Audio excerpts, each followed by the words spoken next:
মোহনগঞ্জবাসী, আসসালামু আলাইকুম। আমরা খুবই অভিভূত হয়েছি যে আপনারা এত মানুষ এখানে আমাদের জন্য অপেক্ষা করছেন, আমাদের কথা শোনার জন্য জড়ো হয়েছেন। এটা আমাদের প্রত্যাশার মধ্যে ছিল না। আমরা প্রোগ্রাম করছিলাম আমাদের কালিয়াজুড়িতে, এখন আমাদের প্রোগ্রাম নেত্রকোনা সদরে পৌরসভায়। তো আমরা সেই জায়গায় যাচ্ছিলাম, মাঝপথে এখানে মোহনগঞ্জের সংগঠকরা আমাদেরকে বলল যে এখানকার এলাকাবাসী আমাদের জন্য অপেক্ষা করছে কথা শোনার জন্য। ফলে আপনারা যতক্ষণ দাঁড়িয়ে আসছিলেন এটার জন্য আপনাদের কাছে শুকরিয়া। আপনারা জানেন জাতীয় নাগরিক পার্টি এনসিপি জুলাই গণ অভ্যুত্থানের নেতৃত্ব দেওয়া একটি দল। জুলাই গণ অভ্যুত্থানের মধ্য থেকে, তরুণদের মধ্য থেকে এই দল তৈরি হয়েছে এবং এবার জাতীয় সংসদে আমরা 6টি আসনে বিজয় লাভ করেছি এবং সারা বাংলাদেশে আমরা সংগঠন গড়ে তুলছি। আমরা আজকে নেত্রকোনার এই হাওড় এলাকার মানুষেরকে দুঃখ দুর্দশা দেখিয়ে এসেছি যে হাওড়ে 6 মাস পানি থাকে, 6 মাস থাকে না, এবং সেইখানকার মানুষের যোগাযোগ ব্যবস্থা যে অব্যবস্থাপনা, একটা মানুষ অসুস্থ হলে হাসপাতাল পর্যন্ত নিয়ে যেতে যেতেই তার মৃত্যু হওয়া সম্ভব, এবং অনেকে আমাদেরকে বলেছে এরকমটা হচ্ছে অহরহ। অন্যদিকে এই যারা কৃষক রয়েছে সেই কৃষকরা ধানের ন্যায্য মূল্যটা পাচ্ছে না।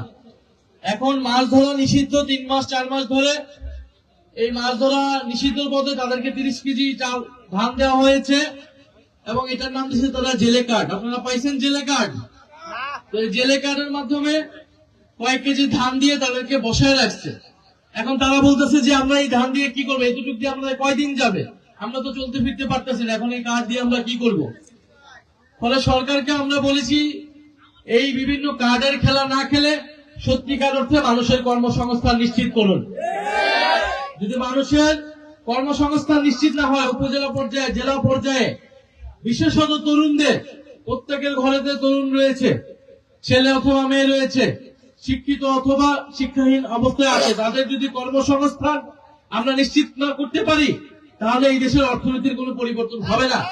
আপনি কার্ড দিবেন, এইসব কার্ড দিয়ে সত্যিকার যারা দুঃখ দুর্দশাগ্রস্ত মানুষ তাদের কাছে পৌঁছাবে কিনা, নাকি ছাত্র দল, যুব দল বা বিভিন্ন আপনার দলের লোকদের কাছেই শুধু যাবে, এইটা আপনি কিভাবে নিশ্চিত করবেন? কারণ আমরা দেখেছি অতীতেও এই বিভিন্ন সরকারি সুযোগ সুবিধা, সোশ্যাল সেফটি যে সকল কর্মসূচি রয়েছে, সামাজিক নিরাপত্তার, সেগুলা দলীয় লোকরাই পায়, গরিব মানুষ আর পায় না। ফলে সরকারের প্রতি আমাদের আহ্বান থাকবে এই যে সকল কার্ড দিচ্ছেন সেটা যাতে যথাযথভাবে যারা আসলেই দুঃখ দুর্দশাগ্রস্ত, যারা পাওয়ার দাবিদার তাদের কাছে যায়, সেটা যাতে স্থানীয় প্রশাসন নিশ্চিত করে এবং দলীয়করণ যাতে না করা হয়। দ্বিতীয়ত, এই হাওড় অঞ্চলকে নিয়ে নেত্রকোনা, সুনামগঞ্জ থেকে শুরু করে নেত্রকোনা, কিশোরগঞ্জ, আমরা বলছি যে হাওড় অঞ্চলকে নিয়ে বিশেষ বরাদ্দ এবং বিশেষ পরিকল্পনা প্রয়োজন সরকারের। এবং আমরা সংসদে এই কথা উপস্থাপন করব যে হাওড় অঞ্চলে, এটা বাংলাদেশের হাওড় হচ্ছে সম্পদ, আমরা যদি এখানে মৎস্য সম্পদ এবং পর্যটন শিল্প গড়ে তুলতে পারি পরিকল্পনা মাফিক, আমার মনে হয় নেত্রকোনা সহ এইখানে যে অর্থনীতি তৈরি হবে পুরো বাংলাদেশে সেটা কন্ট্রিবিউশন রাখবে, পুরো বাংলাদেশে সেটা ভূমিকা রাখবে। প্রয়োজন সঠিক পরিকল্পনা এবং দুর্নীতি এবং লুটপাটকে কমানো। পরিশেষে আরেকটি কথা বলবো, আপনারা জানেন যে জুলাই গণ অভ্যুত্থানে পরবর্তী সময়ে সবাই আমরা বলছি যে বাংলাদেশ পরিবর্তনের বাংলাদেশ হবে, সংস্কার হবে, এবং এই কারণে আমরা জুলাই সনদ রচনা করছি। সেই জুলাই সনদের উপরে গণভোট হয়েছে। গণভোটে 70% মানুষ, পুরা সমগ্র বাংলাদেশ থেকে 70% মানুষ হায়ের পক্ষে ভোট দিয়েছে। হায়ের পক্ষে ভোট দেওয়া মানে আপনি জুলাই সনদ বাস্তবায়ন করবেন, গণভোটের যে প্রশ্ন ছিল সেগুলো বাস্তবায়ন করবেন, পুলিশ সংস্কার হবে, আদালত সংস্কার হবে এবং সংবিধান সংস্কার হবে। কিন্তু সরকার এবং স্বরাষ্ট্রমন্ত্রী, প্রধানমন্ত্রী তারা এখন সংস্কার হতে দিচ্ছে না। তারা এখন গণভোটকে অস্বীকার করছে। 70% জনগণের যে ভোট, সেই ভোটকে তারা অস্বীকার করছে। ফলে আমরা সারা বাংলাদেশের মানুষের কাছে যাচ্ছি যে আপনারা আপনাদের জায়গা থেকেও ভয়েস রেজ করুন, কথা বলুন যে এই জুলাই সনদ, এই সংস্কারটা যদি বাস্তবায়ন না হয় তাহলে 1400 মানুষ যে শহীদ হয়েছে, 30,000 যারা আহত হয়েছে, ইভেন বিএনপির যে সকল নেতাকর্মী যারা জুলাই যোদ্ধা হিসেবে রাজপথে ছিল, আমাদের সকলের পরিশ্রম, সকলের আত্মত্যাগ আমাদের বৃথা যাবে। আমরা কি সেটা হতে দিতে পারি? আমরা সেটা হতে দিব না। আমরা কোনো আন্দোলন করে পরিস্থিতি ঘোলাটে করতে চাই না। আমরা বলছি যে জনগণ আপনাদেরকে ক্ষমতা দিয়েছে, আপনারা জনগণ আপনাদের 70% মানুষ জুলাই সনদ বাস্তবায়নের জন্য বলেছে, আপনারা সেই কাজটা করুন। আমরা যৌক্তিকভাবে সরকারের বিরোধিতা করব, জাতির প্রয়োজনে সরকারকে আমরা সহযোগিতা করব। কিন্তু সরকার যদি সংস্কার বাস্তবায়ন না করে, জুলাই সনদের সাথে প্রতারণা করে, গণঅভ্যুত্থানের সাথে প্রতারণা করে, তাহলে এই দেশের তরুণ প্রজন্ম, এই দেশের সাধারণ মানুষ, এই দেশের যারা জুলাই অভ্যুত্থানে অংশগ্রহণ করেছে, তাদের পক্ষে এই সরকারকে সহযোগিতা করা সম্ভব না। ফলে আপনাদের কাছে বলবো, আপনারা একজন ভালো মজলুম নেতাকে এমপি হিসেবে পেয়েছেন, লুৎফুজ্জামান বাবর ভাই। উনি যদি সত্যিকারে গণ অভ্যুত্থানের প্রতি তার কৃতজ্ঞতা বোধ থাকে, যেটা উনি বলেছেন, উনি সংস্কারের পক্ষে কথা বলবেন, এটা আমরা আশা করব ওনার কাছ থেকে।